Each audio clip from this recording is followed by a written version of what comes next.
Welcome to the Extraordinary Purpose Podcast, where we explore some of the truly difficult questions and challenges that parents and their families face every day. Whether it's the sometimes painful process of parenting teens and young adults, navigating relationships with your partner and children, or you discovering your purpose in relationship with yourself, we will bring heartfelt and vulnerable conversations to the table to support and empower you. Our mission is to help you create a lifestyle full of love, passion, adventure, and influence. Here we go. Hey, my friends, how's it going? Welcome to the Extraordinary Purpose Podcast. I'm Erin, and I'm doing a solo episode today, and I'm so excited to be here with all of you. I know it's been a minute because we were on vacation and I lost my voice also for about almost 5 days. And I was kind of embarrassed I had to literally cancel some of my coaching calls because I couldn't speak. And my reasoning behind it made me feel so ridiculous. We were at an amusement park. So we're in Ann Arbor, Michigan, as many of you know. And so we went to Cedar Point in Ohio. And I'm not a huge roller coaster girl. I like them. I always say I'll go on the medium-sized ones, but I really stretched myself. And Chris's son, William, came with us, who has never been to a big amusement park. And he has really been coming into his own this past year. He's really been trying new things and getting really brave. So long story short, he went on all the roller coasters that I went on. Chris and my daughter Skylar went on some of the really big ones that we didn't want to go on. But we were so proud of him, and I screamed as loud as I could. I guess I didn't realize how loud I was screaming.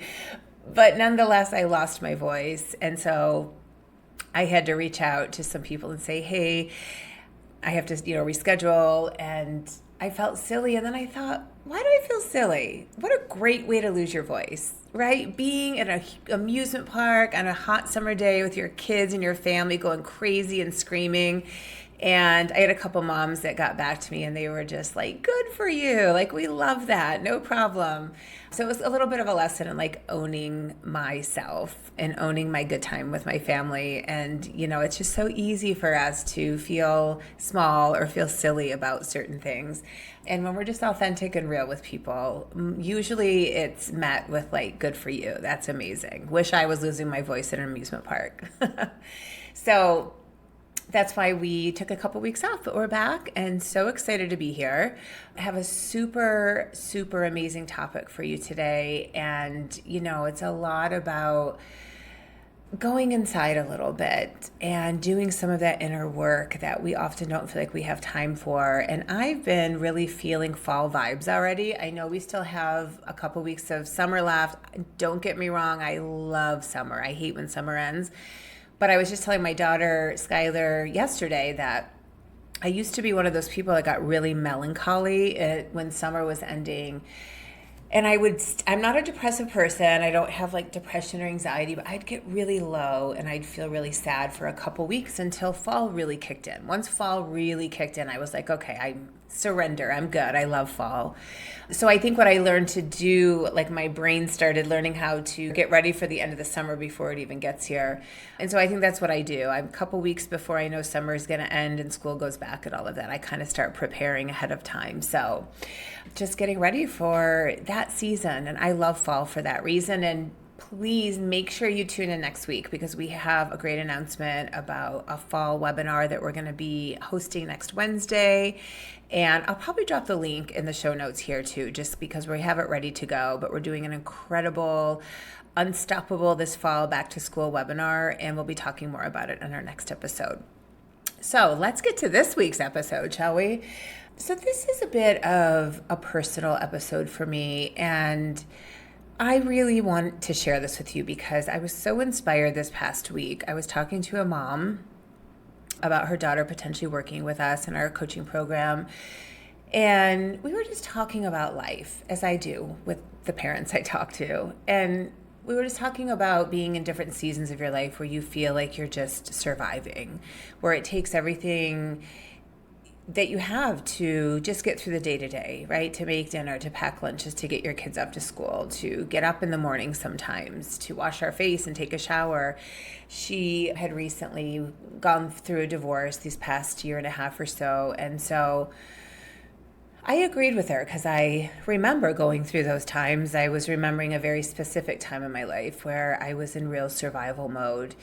And so we talked about that, and I heard her out. And then later that day, that was in the morning when I was in the shower later that morning, to be really transparent, I have these incredible epiphanies in the shower, and I have great ideas and insights, and I really think things through when I'm in the shower. So I was showering, and I was thinking, yes, I've been there, but I don't believe that we have to just survive even when we're in the darkest moments of our lives. Because I didn't just survive. I had moments where I was just surviving during this period, which I'm going to tell you a little bit about.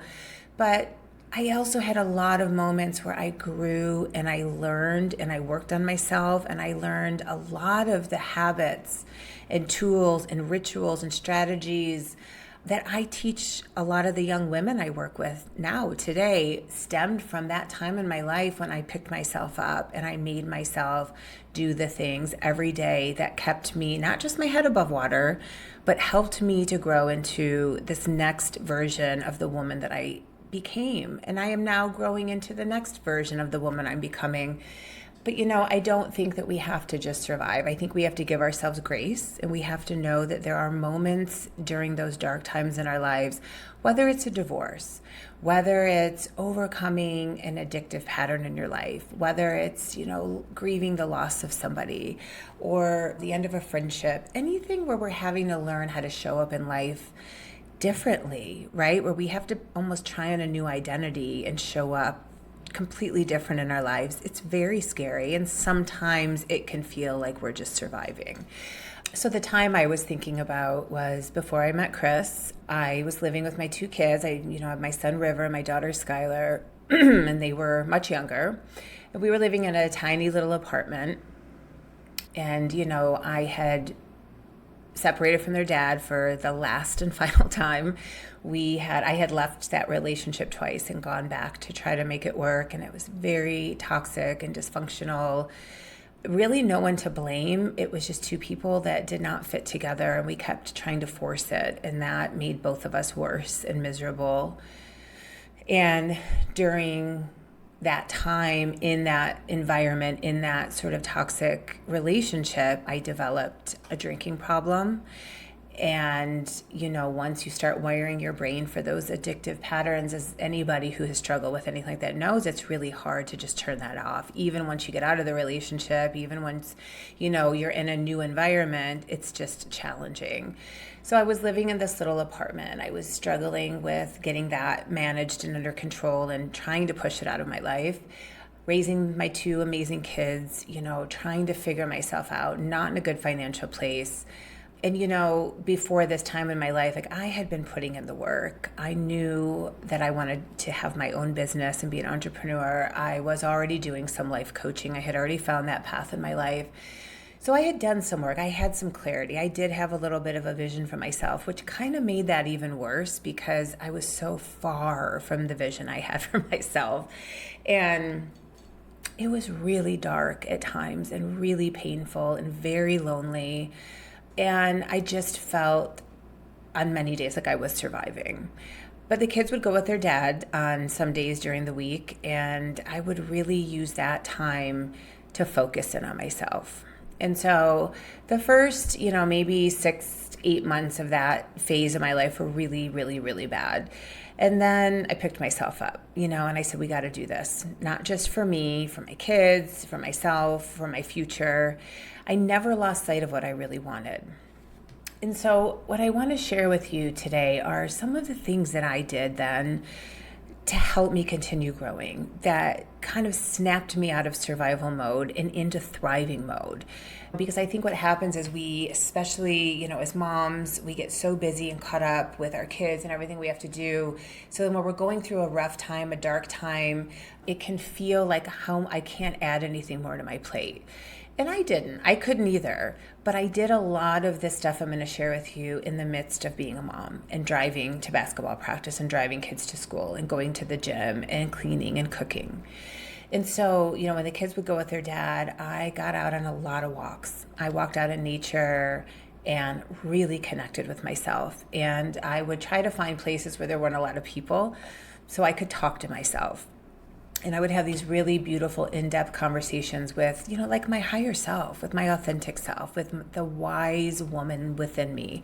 Because at the time I felt like a very scared little girl who was struggling and felt very lonely and very small and very hopeless and helpless. And that's how I felt. And so I would connect with this wiser part of myself and have these conversations.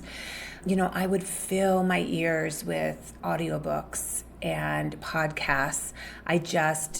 I gave myself time to be negative and feel sorry for myself and all the things because we have to. We're not going to feel good all the time. We have this 50-50 rule that one of my greatest mentors taught me. And she said, 50, we're human. So 50% of the time, yes, we're going to feel depressed and low and dark. And that's just the human experience. And then 50% of the time, we can be more intentional and feel really amazing. What causes unnecessary suffering is when we're trying to feel good all the time. And I say that because I don't want you to think at all that you're not supposed to feel the bad stuff. That's just part of being human. So I would give myself time and lean into that, but then I would get really intentional. And I found every book I could read about getting sober and quitting drinking and what that journey could look like and getting empowerment and inspiration from other women who had done that, because I knew I had to find my own path in that realm of my life. I'm very unconventional, so conventional things never really work well for me. So I had to find my own journey. So I listened to all those books, every book about manifesting, about, just getting my head above water. Any book I could listen to that was going to be helpful. Gabby Bernstein books, Mel Robbins books, Pema Chodron. There's so many books out there. Podcasts. I found people who spoke to me. I found podcasts on business and entrepreneurship and spirituality and doing hard things. So I just filled my ears all the time. After I dropped the kids off at school, that's the first thing I'd put on in the car. When I was at the gym, I was listening to those things. When I was cleaning, when I was cooking. So there is always space for those things. You just have to be intentional about them. You have to want to feel better and you have to want to heal. You have to have a vision for yourself so that you're getting pulled towards that. You're finding the things that are like a magnet that are pulling you closer towards that. So that's another thing that's when I developed my morning routine. And many of you have heard me talk about that.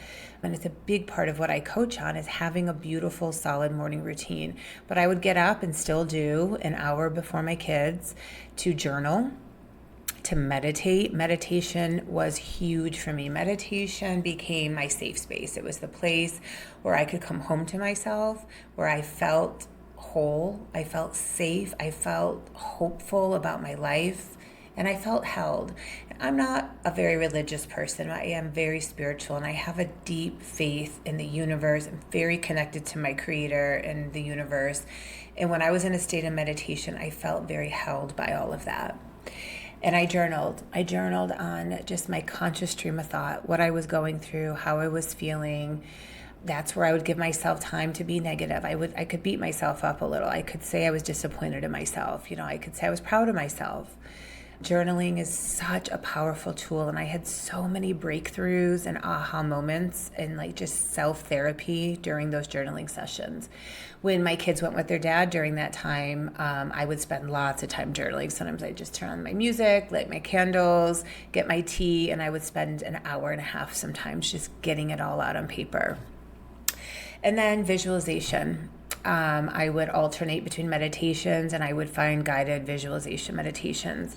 And that's when I would really get clarity. I would start to see the life I was leaning into. I knew I wasn't going to stay in a tiny apartment in that financial situation, struggling with a drinking problem. I knew it was just a season I was in, that I knew I was meant for more.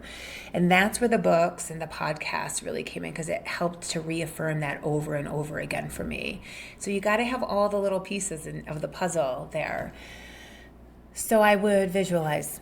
I would think about the home I was going to live in and the trips I wanted to take my kids on. I would think about the coaching business I was going to bring to fruition and the young women and women I wanted to coach.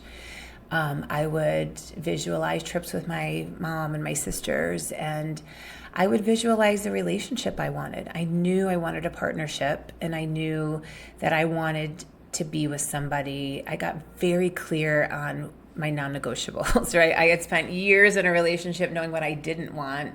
Now it was time to figure out what I did want. And I didn't know what this person would look like. I didn't put that type of pressure on that. But I really thought about the qualities of the next partnership I wanted. I wanted somebody I could build a business with, somebody who understood and loved personal growth like I did, somebody who would embrace my kids as their own. And I could do the same for them if they had kids. I would think about someone I wanted to travel with and laugh with. I felt like I had never really had a relationship where I was just with my best friend, and we were equals. I didn't want someone who was way up here or way down here. I wanted someone who could meet me right here and we could build a life together. So I got very clear about all of that, and I visualized and I held that vision close. And I'm telling you, I think that might be the key to what kept me sane, kept me from just feeling like I was surviving. All of those tools and strategies and rituals, but mainly the visualization. And I met Chris soon after that. I met him, and he has been and was then everything that I visualized. And so I know we're all getting tears in our eyes now. But I manifested that, and we have built so much of what I imagined back then, what I visualized when I went on those walks with myself, and everything I learned back then has turned into part of the coaching course we have today for young people, and especially the young women I coach. I share so much of that time of my life with them. So if you are in this season of your life, if you are struggling in some way with an addictive pattern, going through a divorce, if you've lost someone, whatever it is, just know that there are always ways to fit in personal growth, ways to hold yourself, ways to feel better, ways to, you can go 50, 60, 70% of the day feeling how you need to feel, if you need to lean into that sadness, but be intentional. Find a podcast, find several. Find those audiobooks that are going to lift you up. Take time every morning to visualize and do some meditation. Get out on those nature walks. Drink water and tea. Stay away from things that are going to alter your state. If you are someone who likes to have a glass of wine now and then, fine. But I'm telling you, try to stay as present as you can, because what happens is when you stay present going through a hard time and you're very intentional about the rituals and the growth and the things you put in place, that's a reference for the rest of your life. You're going to be able to look back at that time in your life and recognize that you got through that with empowerment, with confidence, with strength, with, grace. And you'll be able to pass that on to your kids. And I feel that even though I had some rough days back then and I wasn't always the most shining model and example for my kids, I'd say 80 to 90% of the time I was. And I'm pretty sure now when they look back at that time, that's what they remember the most. That's what they saw. And so you can model that for your kids too and show them this is how we can go through a rough time. All right, my friends, I hope this served you. I hope this helps. If you are going through a rough time, just know that I'm thinking of you. We love you guys, and we'll see you in the next episode. Have a great week. We are so thankful for you and your beautiful family, and hope you found something inside today's episode that brought you hope, inspiration, and most importantly, a path forward. If you're interested in evolving your relationship, giving your kids the most important gift of personal growth and development, or are a mom looking to reconnect with your confidence and become empowered in all areas of your life, then schedule a discovery call with us today. Our mission is to help as many families as possible find their purpose, and that starts with you. See you in the next episode, my friends.